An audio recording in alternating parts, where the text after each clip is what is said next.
আসসালামু আলাইকুম, আমি বশির আহমেদ লুমিনাস ওয়ার্ল্ড লিমিটেডের পক্ষ থেকে এসেছি। আমি এসেছি কোটচাঁদপুরে একটা ভুট্টা খেতে। এই যে ভাইয়ের ভুট্টা খেতে মিরাকল গ্রোথ ব্যবহার করেছিল। মিরাকল গ্রোথ ব্যবহারের আগে এই ভুট্টা ক্ষেতের কী অবস্থাটা ছিল এবং বর্তমান কী অবস্থাটা ভাইয়ের কাছ থেকে জানবো। ভাই আসসালামু আলাইকুম। ওয়ালাইকুম আসসালাম। ভাই ভালো আছেন? জি আলহামদুলিল্লাহ, আপনি কেমন আছেন? আলহামদুলিল্লাহ ভালো আছি। এই যে আপনার যে ভুট্টা ক্ষেতটা দেখতেছি, যে ভুট্টা ক্ষেতটা মার্শাল্লাহ ভালোই হয়েছে এবং আশপাশে যে ভুট্টা ক্ষেত আছে তার তুলনায় অনেক ভালো দেখা যাচ্ছে।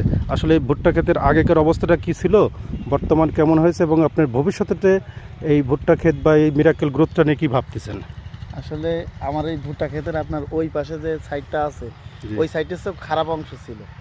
তারপরে আজ থেকে এক সপ্তাহ আগে আমি এই মিরাকেল গ্রোথ ব্যবহার করার পরে গাছের অনেক পরিবর্তন। এখনও কিছু অংশ খারাপ আছে, কিন্তু সবই টোটাল 80%-এর উপরে গাছ ভালো হয়ে গিয়েছে।